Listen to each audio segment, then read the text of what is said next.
Do you want to score 280 and above in JAMB? At Taraba Business School, we can make your dream come through. Register now for our JAMB and CBT training. Intensive JAMB and WACE coaching classes with experienced teachers is ongoing. You will also be trained on computer-based training, CBT. Visit Taraba Business School today. We are located opposite Civil Service Commission, 183 Hamarua Way, Jalingo, Taraba State. You can call the following numbers for inquiries: 080 602 69140, 070 634 28464, 080 606 60861.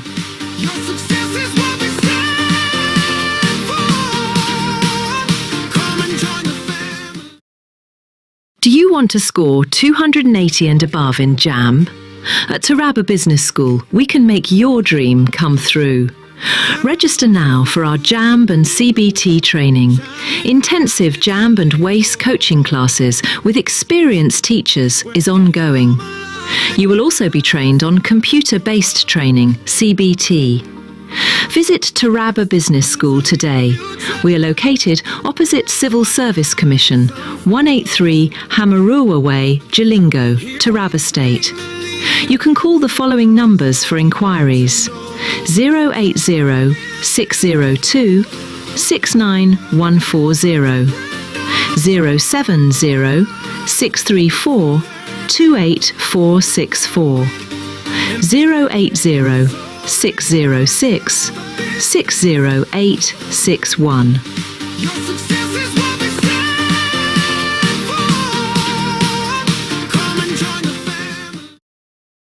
Do you want to score 280 and above in JAMB? At Taraba Business School, we can make your dream come through. Register now for our JAMB and CBT training. Intensive JAMB and WACE coaching classes with experienced teachers is ongoing. You will also be trained on computer-based training, CBT. Visit Taraba Business School today. We are located opposite Civil Service Commission, 183 Hamarua Way, Jalingo, Taraba State. You can call the following numbers for inquiries: 080 602 69140, 070 634 28464, 080 606 60861.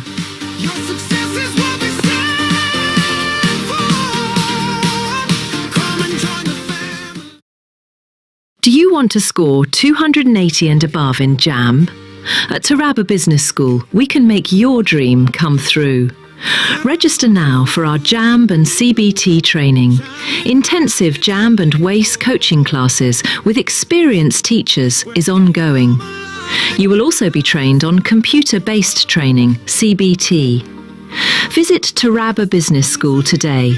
We are located opposite Civil Service Commission, 183 Hamarua Way, Jalingo, Taraba State. You can call the following numbers for inquiries: 080 602 69140, 070 634 28464, 080 606 60861.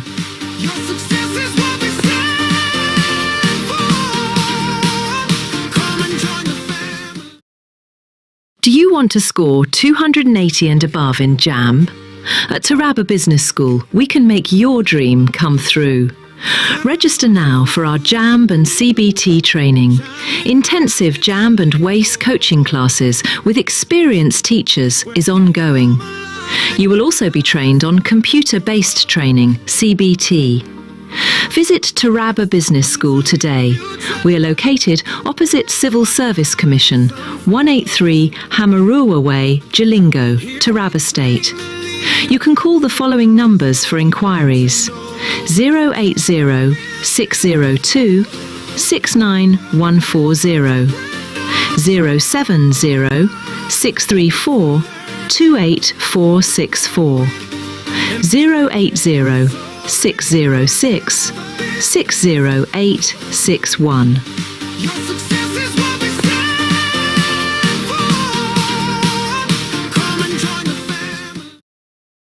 Do you want to score 280 and above in JAMB? At Taraba Business School, we can make your dream come true.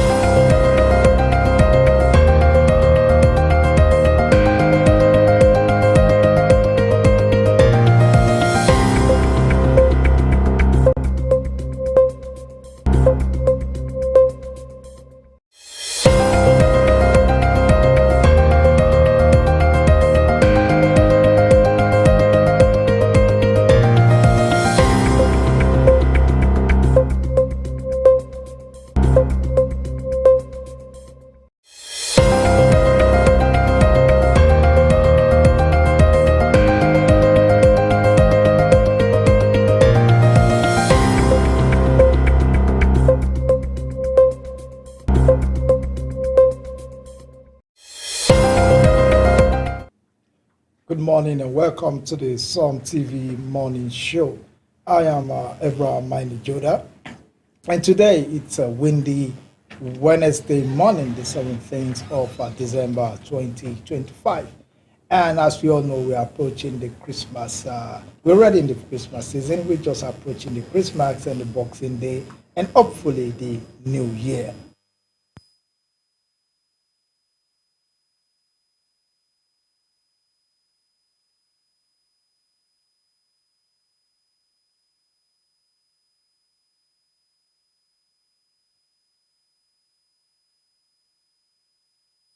The Taraba News segment.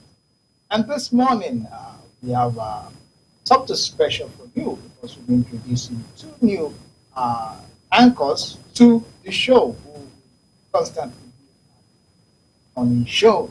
So be ready and to welcome our faces on this morning show, the regular time. So once again, I say good morning, you're welcome to the morning show. And let me begin the introduction. Let me start with the old face here.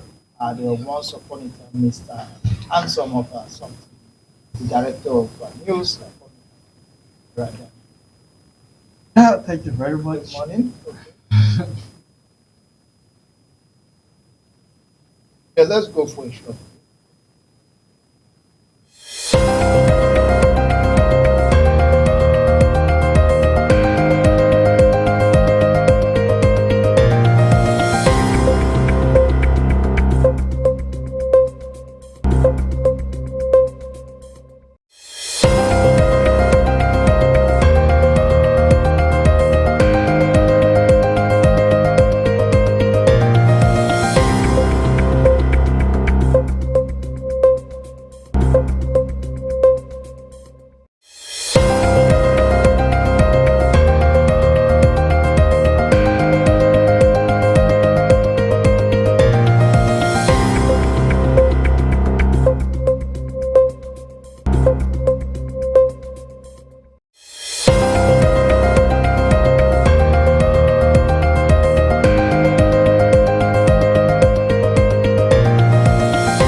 Every day begins with a need to move with purpose, to shop without stress, to send without fear, to pay without delay.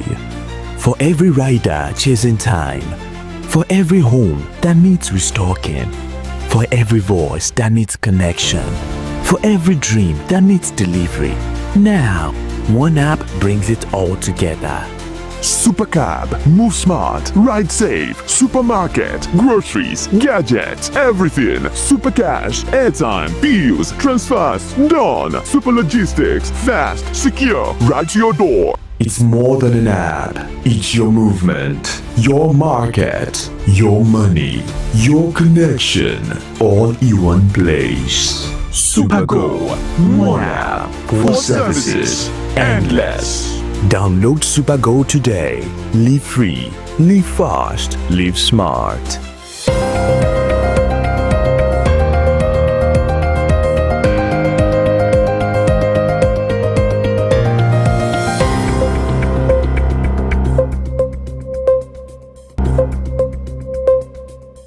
Welcome back to the morning show. Sorry for that short break there. We had to go on a very short break.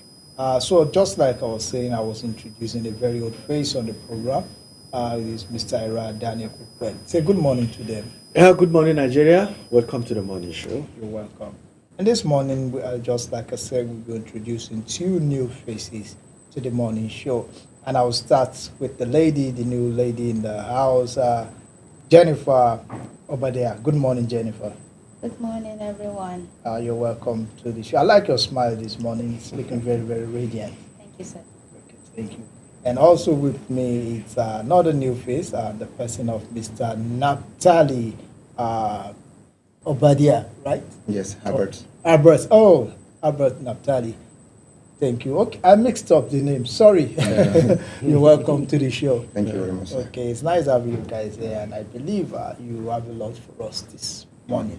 Okay, so there will be a regular face on this morning show from now. So be rest assured that yes, the morning show, this is a special Christmas package, and we keep getting better and better. So, well, without much ado, let us go to the weather reports. Jennifer, give us the weather reports. The weather report for today says Jalingo's temperature stands at 19 degrees, giving residents a cool and calm warm morning.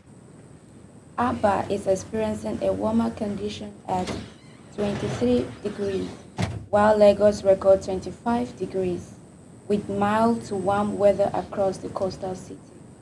So looking around the other parts of the country, we have Abeokuta at 22 degrees, Alimosho 25 degrees, Benin City 24 degrees, Calabar 24 degrees, Enugu 22 degrees, Ibadan 24 degrees, Ilorin 24 degrees, Jos 13 degrees, quite chilling on the plateau. Kaduna has 15 degrees, Kano 10 degrees, which is one of the coldest spots this morning, and Katsina has 14 degrees, Maiduguri 13 degrees, Ogbomosho 22 degrees, Okene 21 degrees, Oshobo 21 degrees, Port Harcourt 24 degrees, Sokoto 19 degrees, Warri 24 degrees, and Zaria at 14 degrees. So overall, northern cities are experiencing cooler temperatures, while the southern parts of the country remain relatively warm. That's the weather update for today. Stay warm where it's cold. Stay cool where it's warm. Stay safe. Okay, thank you very much, Jennifer. Let's talk about the weather I need. Which do you prefer? Is it the chilly weather? Let me start with Jennifer. Is it the chilly weather or the warm weather or the rainfalls? What kind of weather do you prefer? I prefer the warm weather. The warm weather? So, yeah, as for me, the warm weather, it looks normal to me. I understand my temperature. But this cold weather brings different bodies changes to me. Okay. Especially as a caster, my voice usually hacked when talking, and which is very bad. So the warm weather makes me feel warm everywhere and see things normal, unlike the cool. Though sometimes the cool weather is important because things usually look and feel fresh. Okay, now what about you, Naphtali? To some extent, I will go with 50-50. Okay. Yes, because the cold weather sometimes favorably, I do enjoy the cool weather, and because it gives me a lot of vibes and energy that I need at the time. Okay. And possibly for the warm weather, it still has a role to play again. Okay. Because I believe at that particular time you have a lot of energy waking up in the morning to continue with your daily. Like the cold weather where you feel like a little bit weak. To some extent, you go back to your bed, and it is a sign of a lazy person. Okay. So definitely, I go with 50-50. Any of them play a better role. Thank you. Okay. I can answer for Mr. Era. Okay, rainfall. Mr. Era, which of the weathers do you prefer? I've answered for you, but just go ahead. Well, I'll go with the hot weather because, what did I say? Oh, yes. Hot weather. No, I'll go with the cold weather. I'll definitely go with the cold weather because if the weather is hot, at times you may be helpless. Yeah. Even if you go without clothes, you may still be feeling the heat. Yes. But if it's cold weather, there's a way you can wear warm clothes and you'll be able to regulate your body temperature. Okay, and you'll be able to regulate your body temperature. I love the movement of your hands when you were talking about. So, well, I think all the weathers are good, and the Harmattan brings memories of Christmas while we were young. That is one thing that the Harmattan it just reminds me of Christmas while we were young, when we look forward to wearing those Christmas clothes. So, well, let's go to the papers. You can help us. Let's look at the Vanguard, the stories on the Vanguard newspaper. The Vanguard newspaper for today has it that workers facing worst survivor crisis in Nigeria's history, NLC. So the NBA police disagree over tinted glass permitted enforcement. Okay, go ahead, just read some of the stories. So we have Falana to age, rearrest 10 soldiers, arrange 400 terror sponsors. Okay, let's take the labor on the Vanguard. Let's take this story about labors. There's the workers facing worst survivor crisis in Nigeria's history, according to the NLC. The Nigeria Labour Congress, NLC, has warned that workers and Nigerians were facing the worst survivor crisis in the nation's history, driven by rising inflation, deepening insecurity, poor wages, and the collapse of social protection systems. It contended that they were worse off when compared to other African workers, including war-ravaged nations such as Somalia and Sudan. NLC yesterday said the current hardship is more severe than what some Nigerians experienced during the Civil War or the era of austerity measures, stressing that the financial insecurity has become the defining reality of working masses across the country. And NLC President, Mr. Joe Ajaero, who reviewed the current state of affairs, says Nigerians, especially Nigerian workers, are currently confronted with the worst survivor crisis in the history of our nation, worse than the Civil War years and even the era of austerity measures. At the heart of this crisis is the going scourge of financial insecurity. So today, the workers sit at the bottom of the ladder when compared with workers in many African countries, including war-ravaged countries such as Mali. Well, that is the word of the NLC president. Mr. Era, what's your view about this? Yes, you discover that most workers in Nigeria do not afford the basic things of life. Things that are necessary like food and even healthcare services. You will discover that the prevalence of fake drugs is as a result of patronage. That even if somebody is sick, the take-home pay is not enough for him to be able to buy the drugs that is supposed to give him total cure. They will resort to things that are cheaper, and they take those things, and it boils down to deteriorating their health. So I agree with the fact that the reality in this country is that workers are not affording the basic things of life. I don't know in specific terms whether to agree that they are the lower, how is it described in the report? The bottom of the ladder. When compared to other countries. That is what I will not be able to see specifically. But the truth is that workers in Nigeria are suffering. We know always there is the responsibility of the government to take care of some of these challenges. Insecurity and other things like that are contributing factor. But the bottom line is that the take-home pay is not taking anyone home in this country, most especially the workers that are in between, should I say in between, not at the top. The GMs and the other big men may be able to afford those things, but the small workers may not have sufficient funds. Christmas is coming now. Hardly is people going to buy rice, chicken are becoming too expensive, and so many things. Even clothing, the things that make Christmas are not forthcoming because there are no funds to buy those things. Okay, Naphtali? I tend to agree with what Sai is saying. And when you come to look at it, we're told that one of the basic amenities of human life is the food, the shelter, and the clothing. But when you come to look at the Nigerian workers, you come to realize that let's just look at one aspect of it, which is the food. The low-earning worker, or to some extent the average earning worker, can't even talk about the food aspect of his life, talk more of the other two aspect.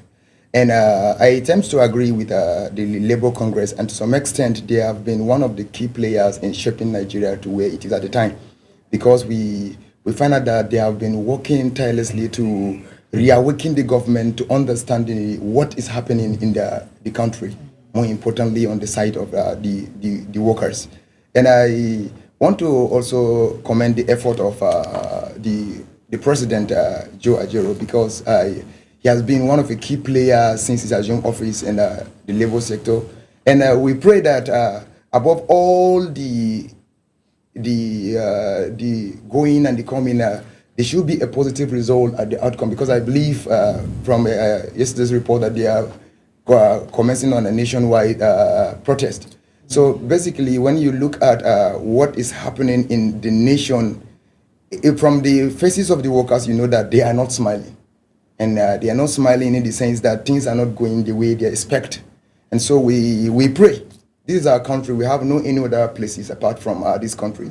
And when you read where you just read, you come to realize that even the countries that we believe they are ravaged with wars, like Somalia and many of them, and I'm very shocked by the reports saying that their workers are even more at peace with their daily dealings than our country.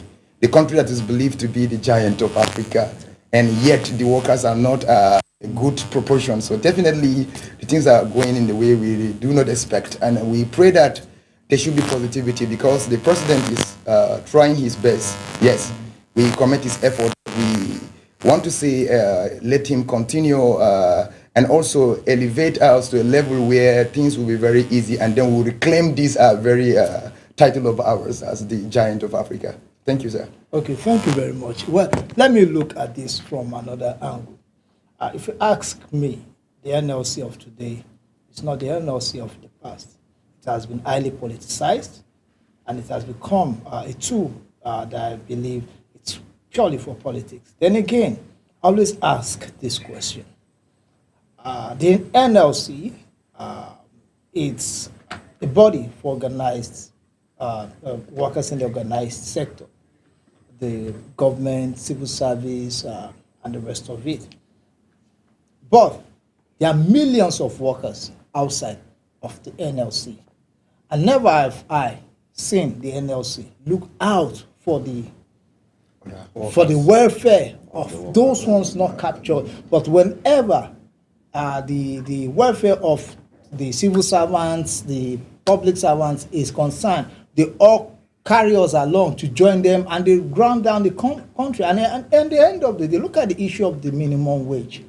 It was increased for civil servants. It was increased for those in public. But what about the millions of other Nigerians outside of this? But we all partook in the protest. We all felt the pains of the protest. So, and again, I keep asking, we have a problem of low wages, but we also have a problem of productivity by the workers, especially the civil service. I've never seen the NLC charge its workers to be productive. If you look at the issue of corruption, one of the major drivers of corruption in any government is the civil service. How many times have the NLC come up to say, well, our workers are engaged in these activities. How can we purge? How can we ensure that there's no corruption in this, that some of the things that you will do? Then fellow Nigerians will look at it that, well, the NLC, apart from just increasing, fighting for the welfare of its workers, also care about us, so that whenever they do this, as far as I'm concerned, strike has become obsolete in Nigeria. It doesn't yield anything positive.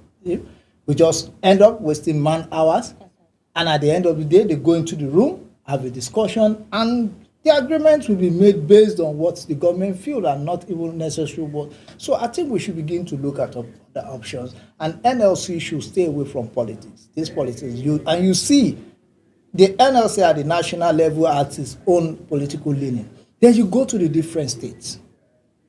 You see the way the NLC obnobs with the state government, and the national body is not worried. You go to the local government, you see Nugay, you see Algon, whatever the governors of the various states say is word. Look at teachers, they don't get their salaries. Local government workers, and look at the issue of their local government autonomy. Has the NLC come to fight? Are they not part of? Is this not part of what to improve the welfare of the workers? So these are the things. It's not just come out, it should be, go for protest. These are things that I expect the NLC to do, and you know that yes, they have. It's not only about increment of salary. You have to create a productive workforce. Then you also look at the private sector. There's still a lot of private sector who are paying below the minimum wage. What has the NLC done? Look at the issue of contract staffs. How many have they implemented? Even in the major, what do we have? What they always do is to go and picket companies and make them to do this, to have unions and members and the rest of it. So what I believe that, well, the welfare of Nigerian workers is poor, very, very poor.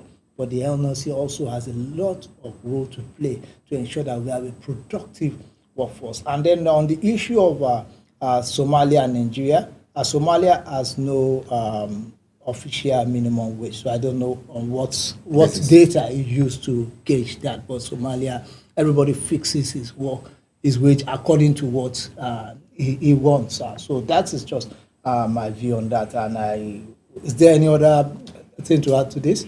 Yes, I agree with you when you mentioned that Labour have actually maybe lost their bite. In those days, when they say Labour will be going on strike, you will see the body language of government. Somehow they will be panicking. But as it stands now, it's just a matter of inviting them, sit down with the Minister of Labour, take some tea, do some roundtable discussion, and at the end of the day, it will be resolved. They've tried their best when we see that from time to time minimum wages are being increased. But to what extent is the effectiveness of the increment, just like you mentioned? If you increase minimum wage of civil servants and those in the organized private sector, and you don't take note of how that is going to impact the woman that sells vegetables in the market, the woman that, and all those things, you may be surprised that the impact of the minimum wage may not be felt as it is expected. And if we use all our federal our allocations to pay minimum wage, what do we use? Because sometimes look at a state like Taraba. By the time you pay wages for less than 70,000 workers, and we have almost 2 million people in Taraba. If we keep increasing minimum wage, then those of us not in the civil service, what? So these are some of the things. And how productive is the civil service in the first place? And you know that there are instances where state governors will say, after we pay salary, we don't have anything left to do any tangible projects. You know, the state governments are also lazy. How can you be a governor and what you just depend on is federal allocation? That is a sign of someone that is not ready to work. Yeah, so, well, I think there's a story similar to it in the Punch. Maybe you should take us to the Punch and let's see the major headline. The Punch has it that police deploy special force ahead of NLC protest today. Okay. So currently, the massive arms cache uncovered in Kogi. Okay, let's just take that because of time. Say ahead of today's nationwide protest by the Nigerian Labour Congress, the police has mobilized special forces and tactical teams to ensure a violence-free demonstration.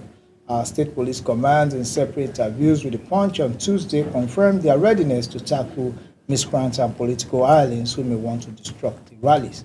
The NLC has stated that it will not retract its planned nationwide protests, which were called in response to the escalating security in the country and other labor issues. When asked if the NLC has mobilized affiliate unions for the rallies, the spokesperson for the Congress, Benson Opa, said we are going on with the protest across the country. Naphtali, what's your view about the police providing? They said they are providing security so that it doesn't get hijacked and the rest of it. And while coming, did you see any sign of people getting ready for protest? Let me say, one thing I love about Nigerian setting is when things are about to take shape or happen, we had a lot of things like that, like things are put into places. But when you come physically to the scene, you see a whole different ball game. And it is given us a lot of questions. And on the side of the police, it's not more of a, there's a lot on the side of police in the nation Nigeria. We pray. It's our earnest prayer that what we've heard and we read via the papers should be implemented, because it has reached a level where even in the setting of the police, you realize that it seems like there are other key players that are playing a lot of games that we don't actually know. You see a situation whereby police will say that they have given these numbers of people to protect the citizens during this particular game. And yet, when things are done, you find out that some other sect within the cycle again will come and conflict the whole story. So today, we are always positive and optimistic as citizens that things like this will take a good shape. So on the side of the police, we say kudos to you for making it possible for the NLC and many other people that will be coming out today to protest for the good interests of Nigeria, that things will go in a good proportion. And so we believe that you have all it takes. You have the strength, you have the capacity to protect the life of the citizen. And again, we also pray on the side of the people that are coming out for the protest. They should also know that they are doing it for the interest of Nigeria and the progress of the nation. So I'm very, very certain that when things are done this way, other people that are coming on a negative ground join forces with these people to cause collusion or commotion in the system. So I pray that if such people are found within the cycle, they should be identified, and the strength, police should, God will give them the strength to identify those kind of people to remove them off the cycle. So we say all the best to the NLC, and we pray that above every other thing, that let the outcome be positive. Definitely. So thank you. Thank you, Mr. Era. Yes, I'm trying to say, is there any alternative to strike action? We have the stereotypes that every now and then NLC will embark on strikes, and there are chances where the strikes will be hijacked by hoodlums, and properties and lives will be lost. Should NLC now be thinking of alternative measures to strike? And even the timing, it's just before Christmas. Is it a good timing? The timing is actually not right, considering that now, look at, there will be so much traveling, people will be going to buy things or other things like that. I think the timing is actually wrong. But let's look for alternatives to strike actions, maybe dialogues, alternatives. The ones that police would don't have to come out and begin to, you understand, do what they are about to do now. Let's see whether we can. The last time we discussed Dangote and Nopeng, we suggested that they should go to court and look for how this thing is not going to degenerate to somebody office being carrying placard, and even in there, because by the time you carry placards and you walk down from maybe roadblock to government house roundabout, you may be at risk of drivers who may not be driving properly, hitting down people and causing unnecessary, placing people's life in danger. Let's look for alternatives to this strike. After all, what are the benefits of these strikes over the years? Well, let me go to Jennifer. Jennifer, have you participated in any protest or strike or whatever before? No, I haven't, but I've seen where a lot of things happen during protests and during strike. So like director was saying that what are the benefits of all these strikes all these years? Well, I think it's high time LSC should put an energy in their actions. Because for the past years, I've known them in words and not action. But this season is not really comfortable for them to place this strike. So this is celebration season. They should allow us to enjoy the atmosphere. If possible, they can postpone this and then let the police take the insecurity operation to make people are safe. And to also urge the NLC to put it to action about the cost of things. So this is the season period for Christmas, where everybody can feel free to buy, to express, and to celebrate. Okay, thank you very much. To me, I feel, once again, the timing is wrong. This is a period when people want to move around, prepare for Christmas, end of the year. Apart from Christmas, it's the end of the year. Naturally, we begin to walk towards closing down the year. People travel a lot. So, well, we call on the NLC to ensure that they do the right thing. And also the government, this is a signal that, yeah, things are not the way it should be. And all buck stops at the table of the governor, the president, and anybody, and even the private sector, the CEOs and the rest of them, that the welfare of the workers is very, very paramount for productivity. So with that, take us to the Guardian newspaper. The Guardian newspaper has it that anxiety, mistrust cloud Nigeria's tax reform promises benefits. Okay, let's take that story. You know, the issue of this tax has been there all this while, and January 1st is coming. A lot of people still don't know much about the tax, the new tax regime. The Guardian has it that the rising anxiety over Nigeria's ongoing tax reform betrays a deeper crisis, failing revenue, a system that creates loopholes for the wealthy to evade taxes, a long history of investment taxation, and a structure that increases poverty as well as widening inequality, rather than a fair reading of the recalibration's fact sheet. The reform will be implemented at the time when public discourse is marked by emotion, saturated with public mistrust. So barely 2 weeks into the implementation, many ordinary Nigerians fear that the new era will increase tax rates, worsen headline inflation, and fuel economic strain. But available data suggests that the reform is less about a fiscal ambush than an overdue attempt to correct one of the country's most damaging structural weaknesses. But the government described the reform as the most audacious move to strengthen economic growth, increase revenue generation in the long run, and modernize the system.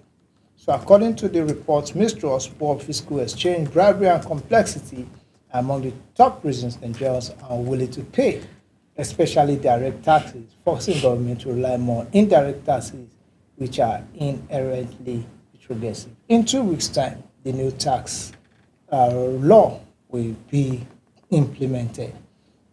There are a lot of emotions over this tax, a lot of information, and we also seen a lot of misinformation on social media. People just create a viral, say, when the tax is paid, you did this. But the thing is this, I think, to me, there is not enough education on the tax issue. There are a lot of information out there, but I think it is not getting to the people, especially the grassroots. Most of the information about the tax that get to the grassroots, if you ask me, are the negative ones that most times turn out to even be false, from what I see. So what's your view about this new tax regime, Mr. Ira? Yes, I think the major problems that may befall the implementation is the lack of awareness, just like you pointed out. Many people are not properly informed. The ones that are informed don't trust the system. As enlightened as some Nigerians are, they still have some doubts that whether this is going to translate into what is being preached. There are instances where government will say, after we do this, so many good things will happen.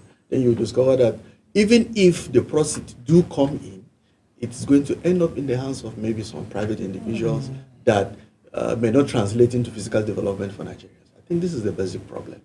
If you want Nigerians to trust you, so much so that you want them to comply with this new procedure that you're introducing, there is a need for you to do it transparently and in such a way that they will start seeing it on the ground. I like using this adage where a Kare in Hausa will say, I want to see it on the ground. Yes, no. For people to start paying tax, we need to see that in February or March, federal government will say, okay, this is the proceeds that we've gotten because of this policy that we introduced just for a few months, and it is what we're using to fix this airport, it's what we're using to fix this bridge, and that is how people will be encouraged to continue to pay.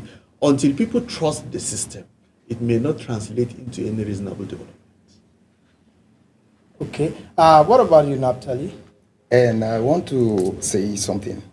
Like in planning this, what we call forecasting. And possibly when you want to make a plan over something, you look at, all of us have done research in our studies in university or any of the schools we attended. And we realized that there's what we call sampling. It's more of the Nigerian government. I don't know whether they are too fixed with that.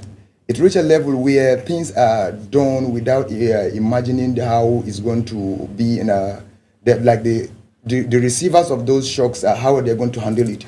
It reached a level where you come to realize that this very tax reform we're talking about today, people have either lack of information or misinformation. This is very true. What will happen to an ordinary person in Kebbi State, and what will happen with an ordinary person in Enugu State? What are the languages he understood very well, and how did he relate these new policies that is about taking place? These are some of those things, and it involves this very party because they're involved in businesses, and some of them are also government workers. So, but you realize that people depends muchly on we have government agencies that are responsible for handling informations like this, most of the orientations and the rest. But it seems like we cannot say they are not trying, but it's more of the energy is not the way we expect.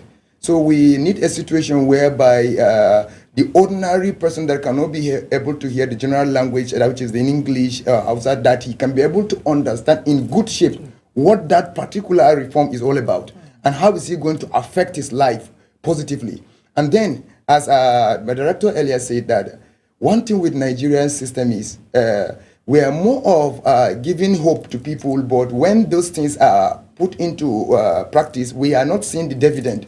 So, and we have a lot of things like that that have changed in the nation, but yet we cannot trace that this is what we are receiving at the cost of the reforms we have. So I, first of all, want to advise the government to be more proactive in the means of disseminating information. And when this information, they realize that it has an impact on the lives of the ordinary people, they should be able to come deeper, just like the way many people said that when it is time for politicking, the boxes reaches down to the lower the polling units. Even the ones that are not accessible. Thank you very much. Even to IDP camps. IDP camps. In such a situation, we expect information like this that are very vital. We cannot say they are more than the boxes, but they are very vital, just like the boxes. It should come deeper into the people's reach, so that people will understand the concept and then be able to accept it in good faith. And then when things are done this way, the dividend should be seen in action.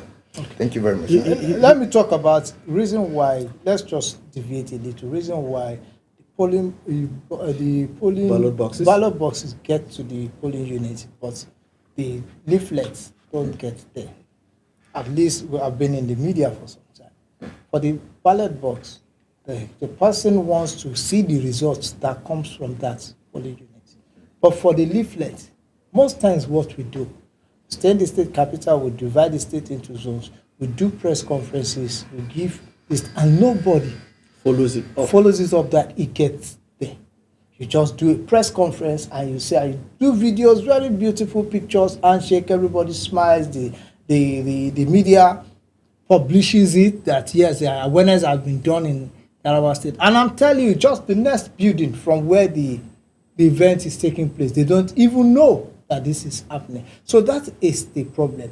I think if we have a simplified guidelines for this tax, and it gets with the way the polling box gets to every village, and somebody gets a feedback, just the way you get feedback from the results from that, I think a lot of people will know. Then again, if you talk about this tax, there are some things that are structurally wrong with this country over the years, where our tax system has issues, then which has to be fixed. If you don't fix it now, we will fix it later.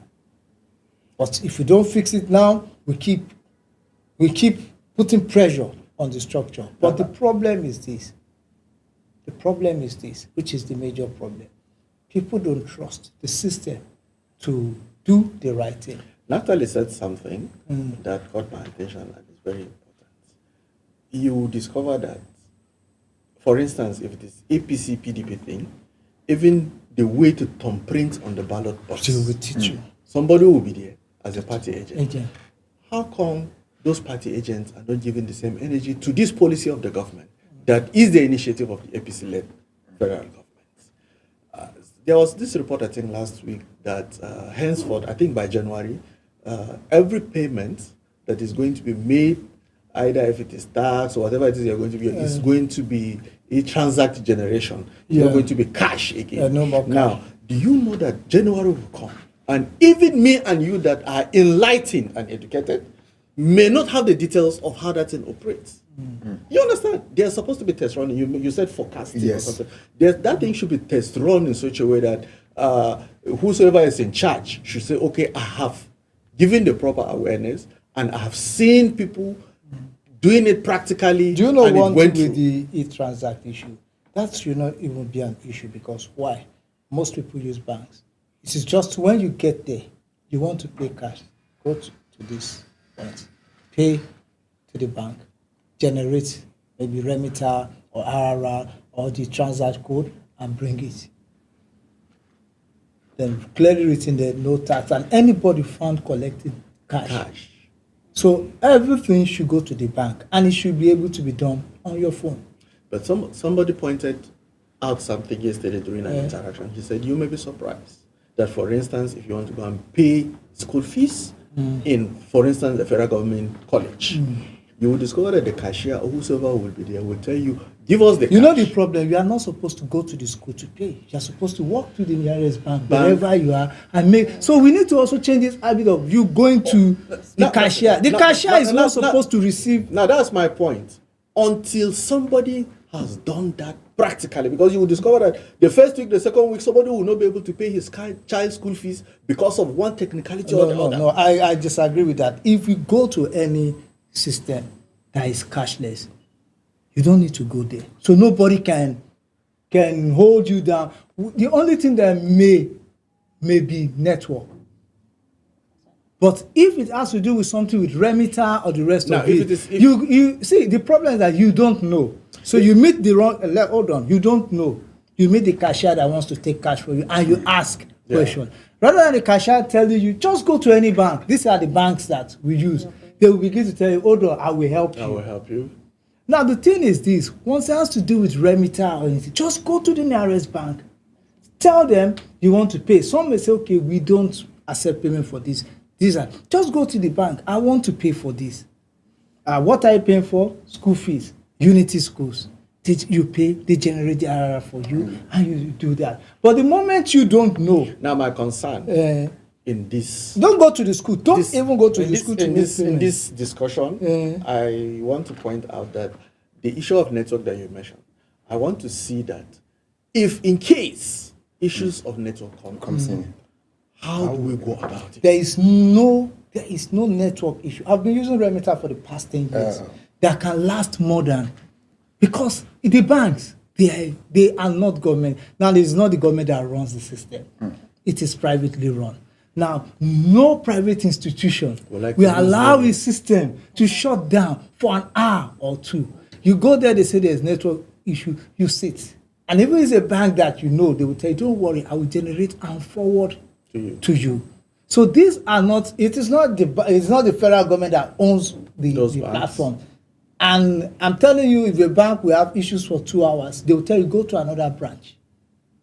So these are things that we need to know. Don't go and meet any cashier. The cashier's job is more or less non-existent. But once you meet someone, you say, bring it, let me help you pay. And that is how it is getting out of hand. Like the issue, I've been using that Remitter platform for years. Sometimes we have network issues, but it's as simple as you going to the bank to make payment. So these are some of the things we need to know, especially those of us that are enlightened, so that we don't keep going back to like paying your NEPA bills. You can do it on your phone, but we still love to go and queue at this thing. Let me say something on what my boss is saying now. I want to ask a question at the same time contribute to the topic. There's one thing for you to be able to go to the bank to make a transaction. And we also, let us not just look at the positivity alone. We know people that go to banks become frustrated at the result of people around there and then they left. And then we know some people, you mentioned the case of the network. If you cannot be able to handle, like those with little education can go to the bank. And those with that has a little bit advantage on the side of technology can use their gadgets, like the phone, to make transaction, generate remitter, and maybe print it out or go to the school and show them the soft copy. Then everything can be. And then we cannot just be blinded by the positivity alone. There are situations where you pay on remitter, your money is debited, and yet it has not reached the destination. We have issues like that. No, I don't. And then For we also- remitter, yes. that can happen. I Because it will generate for you. Yes. That one is and then maybe you have other to, yes, platforms you have for to not go to the remitter. bank to make a complaint, and then you show them this, and sometimes it usually take some numbers of days before they sort these issues. So in situation like this, what if it happens at a dying minute of the usage of that particular, you mentioned school fees, maybe the child is about you. Now, let me ask you a question. Yes, sir. Technology fails Yes. and human fails. Yes. What if you're going and the money drops on your pocket? But So that one's not a different ballgame. Well, I'm telling you, no, I'm telling you. we're- Let us yes. not create big issues out of Out this, of it. this technology. Because we're why? just trying to Because trade why? cautiously. These things will always come. And the thing we have to understand is that technology is not perfect. Networks can fail anytime. We shouldn't give those excuses for us if we don't do this thing. Now you ask me, in the past, people will say I must carry cash. But you go to the village, POS work, network fails, we wait, we argue, we say you pay me my money, you say your money is not with me, they say my money is with you, and we resolve it. Let us learn to follow government policies that way. These are positive policies. If we don't follow it positively, we become so dejected. I see people queue, spend 1 hour watching football, spend 1 hour. But when we get to the bank, we begin to act as if we have a very, very busy this thing. Network fails. And I've worked in a situation whereby you are trying to work, trying to ensure that this person's transaction goes. And the person will say you are doing anything. You are not doing anything. You remember during this cashless? We're still in the cashless. No. You remember when you have to use naira to buy naira in Nigeria? Yeah. It was a government policy that the government looked the other way. You couldn't. That was a misnomer. You know that. That's what I'm trying That's to why say. even the Supreme Court had to. All we're trying to say now is that there is a need for us to do this thing with caution, so that at the end of the day, you don't place Nigerians in unnecessary pains. Because somebody can take advantage of that network. Mr. Era, how many people do transaction with federal government? Have you done? Federal government say how many people? Very few people. You may be so. so- It's not. Do the farmers do business with the federal government? I've not done any business with the federal government. This is not an issue that has to do with the whole maybe NIN or this. These are just you have a payment to make for the federal government. How many of us have children in unity schools? Just very few, less than 1,000 of us. So this is not something that can weigh down the system. And even I remember while I was young, even with the unity schools, never did I pay with cash. My mom used to generate bank draft, and I take it to the school. I deposit to the bursar, and nobody holds me for it. The thing is that we must learn to embrace technology. I am totally against use of cash for payment of any kind, to do any transaction, for payment of tax or anything, except in areas where there is no network, and which is very, very rare in this part of the country. So let us forget about the issues will come. We watch films, we see network failures, even in advanced countries. We see people being frustrated by the system, but it's just worse off here. But we need to learn that. If we don't learn it, it becomes a problem. There was a time someone said, why will I go through the stress of NIN or BVN? But now, because you have BVN and NIN on your phone, you can open your bank account, a first-tier bank account. You don't need to go to any bank. You can open OPay. You don't need to go to any bank. So these are the benefits of all these things, and we should look at it. Very few of us do business with the federal government. Let us take cash out so that the civil servants will stop ripping us of our money, and also the public, the elected officials. Yes, Thank and you I very think the technology the government has imposed is really transparent. So we all would just have to abide by it to make see. Nigerians much. technology. Most of these technologies are private sector driven. you will find out that it's a private sector. They partner with Intraxat or Remita or one other this thing. And those ones, you know, if you look at Dangote refinery, look at how it is running its refinery. Is it the same way NNPC runs its refinery? Of course not. No. Look at the banks. Our banks all over Africa. You find Access Bank, you find UBA across this thing because they are private sector driven. So, and these things are private sector. Look at our payments, the likes of Flutter Waves. Look at the likes of Paystack. They are Nigerian businesses, but they are privately run and they run perfectly. So we should just believe. We shouldn't go back to the era of carrying file up and down in the civil service. And this also goes to all the states. The era of paying money. I tell you, kudos to Taraba State Internal Revenue Service. They are also ensuring that taxes now are paid not in cash.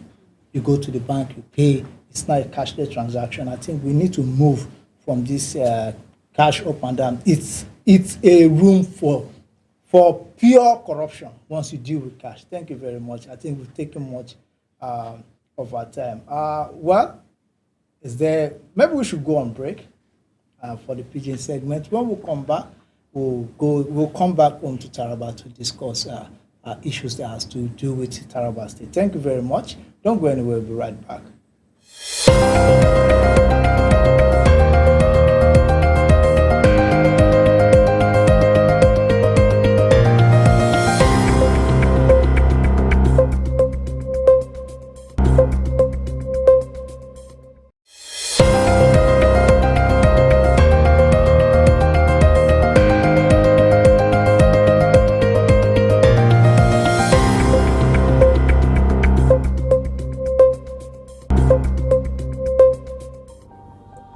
Nigeria, a land of beauty, strength, and deep-rooted heritage. A nation of over 200 million voices, cultures, and dreams united under one flag. Contrary to what the world might often hear, Nigeria is not a land known for war and violence. Nigeria is known for its resilience. Its people rises every day, not to fight battles of war, but battles of survival, of resilience, and of growth and progress. From Hausa, Yoruba, Igbo, Kanuri, TV, Efik, and over 300 ethnic groups, Nigerians' diversity is its strength. In every language spoken, every dance performed, and every drum beat echoed, there is pride, peace, and identity. Peace isn't just the absence of war. Peace is the presence of hope. In every corner of Nigeria, hope is alive. Hope in education, hope in innovation, and hope in next generation. I believe in Nigeria because I see changes every day. We don't wait for peace, we build peace. We have seen hard times, but we still stand as one. Yes, Nigeria faces challenges, economically, politically, and social. But even in the storm, Nigeria's spirit remains unbroken. Where others see conflict, we see a call to rise. We are more than headlines. We are a nation of believers in peace, in unity, and in tomorrow. This is Nigeria. This is our story. And from Sun TV, let the world hear it from us.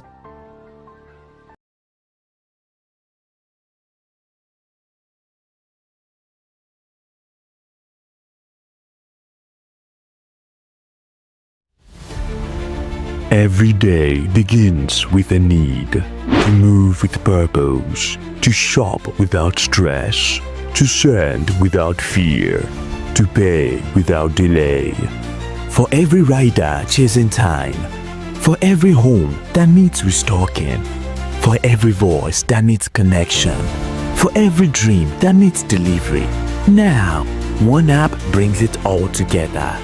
Supercab, move smart, ride safe, supermarket, groceries, gadgets, everything. Super cash, airtime, bills, transfers, done. Super logistics, fast, secure, right to your door. It's more than an app. It's your movement, your market, your money, your connection, all in one place. Supergo, more app for services endless. Download Supergo today. Live free, live fast, live smart. No time to shop, no stress.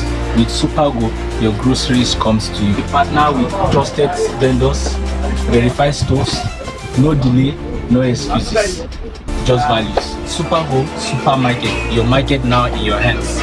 With Supergo, your ride is comfortable, easy and convenient. Supergo is more than an app. It's a movement, moving people, powering threats, delivering value. Every day begins with a need to move with purpose, to shop without stress, to send without fear, to pay without delay. For every rider chasing time, for every home that needs restocking, for every voice that needs connection, for every dream that needs delivery. Now, one app brings it all together. Supercab, move smart, ride safe, supermarket, groceries, gadgets, everything. Supercash, airtime, bills, transfers, done. Super logistics, fast, secure, right to your door. It's more than an app. It's your movement, your market, your money, your connection, all in one place. Supergo, more app for services endless. Download Supergo today. Live free, live fast, live smart. No time to shop, no stress. With Supergo, your groceries comes to you. We partner with trusted vendors, verified stores, no delay, no excuses, just values. Supergo Supermarket, your market now in your hands. With Supergo, your ride is comfortable, easy and convenient. Supergo is more than an app. It's a movement, moving people, powering threats, delivering value. Nigeria, a land of beauty, strength, and deep-rooted heritage. A nation of over 200 million voices, cultures, and dreams united under one flag. Contrary to what the world might often hear, Nigeria is not a land known for war and violence. Nigeria is known for its resilience. Its people rises every day, not to fight battles of war, but battles of survival, of resilience, and of growth and progress.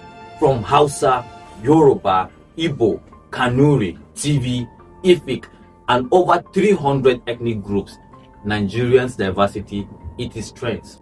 In every language spoken, every dance performed, and every drum beat echoed, there is pride, peace, and identity.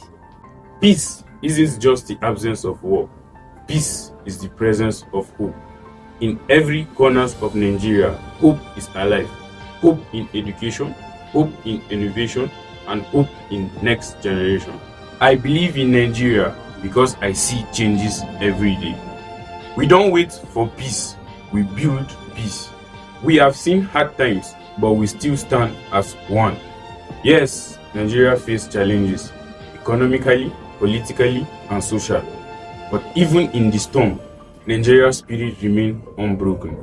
Where others see conflict, we see a call to rise. We are more than headlines. We are a nation of believers in peace, in unity, and in tomorrow. This is Nigeria. This is our story. And from Sun TV, let the world hear it from us.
Sam TV.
Welcome back to the morning show on Sam TV. I am Abraham Mani Joda, and this is the Taraba News segment. And still with me here is Miss Jennifer Obadia, and also Mr. Naphtali, Albert Naphtali, and Mr. Radane Kukwen. And I say good morning once again to you. So right now we're going to that segment that has to do with Taraba State.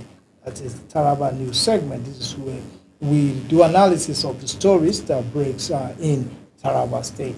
So, well, let's go straight to the first story here, which says Taraba Judiciary to adopt non-custodial punishment on offenders. Justice Joel Agia, Chief Judge of Taraba State, has said that the courts will adopt a non-custodial sentences on some criminal offenders in the state. Agia made his declaration on Tuesday while playing host to Controller John Francis, Controller of Nigerian Correctional Service, Taraba State Command, who paid him a courtesy visit in Jalingo. He said the measure was to enhance prison decongestion, adding that such convicts will be sentenced to provide some community service within their jurisdiction. He expressed concern that some inmates who had no business staying long in custodial centers were held in centers. Agia said the administration of criminal justice law had already made provision for alternative sentencing of offenders in which the non-custodial conviction was part of it. The Chief Judge recalled that he has conducted jail delivery in 2024 and was preparing to hold another one soonest. So the Chief Judge, what he's trying to say here is that according to their observation, the prison is highly congested.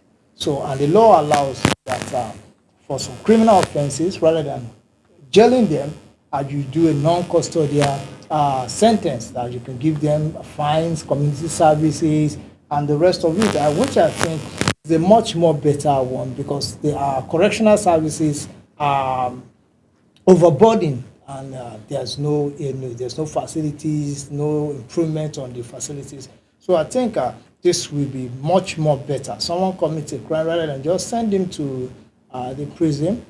There are a lot of work to be done within town. There are a lot of gutters to be dug. There are a lot of bushes to be cleared. You make them do it for 3 weeks or 4 weeks or 5 weeks or even 9 months, and the person will know that, yes, he has served his time. But what's your take about this, Naphtali? You've already said it, and I'm very, very happy with what is on ground. We tend to find out that a lot of people, the prison is changed to a correctional center, which we believe the essence is for them to have a rethink of what they've actually involved themselves into. In as much as we realize that some of them are there due to some reasons that are not justifiable. And also, again, when you look at the essence of taking these people to that place, to some extent, when the people come out, the whole thing is another different thing. It becomes worse. It becomes worse. Instead of redefining their thinking and making some psychological changes, it tends to become the nuisance the society will also produce again. So I am very happy with this very, very, very take on by the Chief Judge. And also, when if they are able to create a means for them to serve some punishment, be it corporal punishment at some extent, yes. And because the essence of taking them, or the essence of punishment, just and as the psychologist said, is almost three. One of it is for deterrence and also reformation. Yes. So I think on the aspect of the reforming of their brain, if somebody can, you mentioned gutters and bushes, yes. Somebody can clear a gutter and bushes for some period of time, I believe that punishment will go deeper into his brain more than just taking him to, and at the end of everything, some of them caught up with diseases that are incurable, and some of them will have another kind of thought because of the people they mingle along with. You go to the prison, you find out that the person that has done a minor stuff is joined with somebody that has become a high killer and some other things in a particular place, and it does have an influence. We have a case where somebody right from the prison met someone, so the outside when they were freed, they now came back and reunite with themselves and become another set of gangs again. So this very thing is a welcome one, and we pray that it brings out a positive result. Thank you. Mr. Arak, you support the idea of non-custodial punishment for some offenses? Yes, some offenses. I think it is okay. It is not against the law. And I think there are procedures to it. Not that they will just be abandoned like that. As they're involving in this hard labor, there will be other counseling and other things like that. Yes. And it's not as if whosoever goes about to do the hard labor without showing any remorse will just be allowed to go home. Yeah. So all those factors will be considered. So at the end of the day, it still serves the same purpose. Let me ask you, as a lady, do you think maybe 50 stroke of the cane is good for someone? Maybe they just picked Maggie in the market rather than sending him to prison? It's better to go to prison. At least that's a punishment for every mistake. And when they go to prison, undergoing these hard works will make them detest the work. Okay. So after detesting the work, they will metamorphose. That's for those who want to. But if you don't want to, when you come out and you're caught again, you go back to sentence. That's very well. Well, I think I like that. If you don't want to change, they take you back to where you were. That become a constant. Yeah. Now let's go to this story. Another story. Yes, in Northern Town Planners applaud Governor Kefa's development drive, seek stronger partnership. These town planners from across northern Nigeria has commended the Taraba State Governor, Dr. Abu Kefa, for his administration's commitment to structured, inclusive and sustainable development and pledging their professional support to advance the state development agenda. This commendation was given during a visit by the Northern Town Planners, that is NTPF, an organ of the Nigerian Institute of Town Planners, to the Secretary, to the Taraba State Governor, Chief Barrister Timothy Katasingui, at the conference of the SGS office in Jalingo. Leading the delegation, the Person of the forum, town planner Sergio Moda, FNITP, described town planners as partners in progress, noting that the profession integrates land use, infrastructure, social needs, economic opportunities, and environmental stewardship into coherent plans that guide orderly development and improve quality of life. She said the forum was impressed by the bold steps taken by Governor Kefas to reposition Taraba State for inclusive growth, particularly the emphasis on strategic planning and infrastructure renewal. And according to her, members of the forum were privileged to review key planning documents, including the Taraba State Regional Development Plan and the Jalingo Master Plan at the Office of the Director General of the Taraba Geographic Information Service Stages, to describe these documents as evidence of strategic thinking and long-term place-based development. Mr. Ira, what's your take on this town planning? Northern town planners applauding the government. It's a good one when we have proper town planning in a state. Of course. Their role is actually very vital for every nation, any community that is striving for development.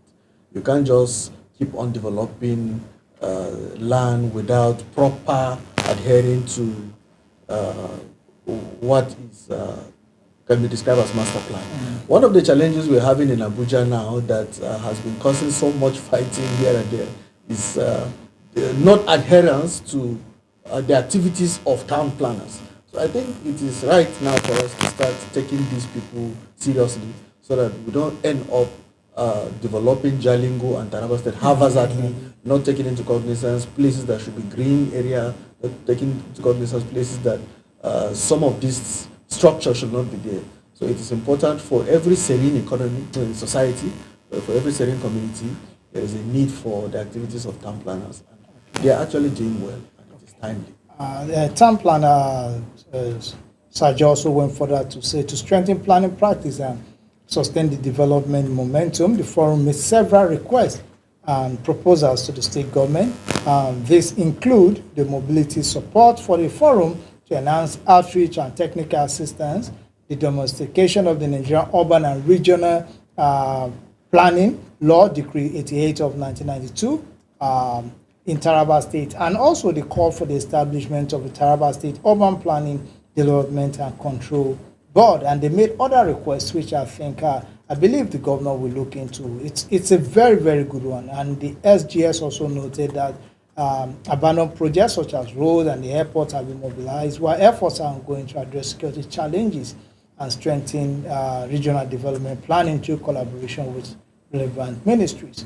So, some members of the NTPF executive president at the visit included TPL Sergio Moda, that is the chairperson, TPL Dr. Daniel Adamu, second vice chairman, TPL Jimo Oba Suleiman, secretary, TPL Grace Garba Audu, treasurer, and TPL Ismail Alhassan Yahya, among others. So, this is a good one. We welcome the Northern Town Planners to union or association to Taraba State, and I believe with their interaction with the government, we are going to see more better town planning policies being enacted in Taraba State. So, thank you very much. I think that's all we'll take on this. Let's go to our final story for today.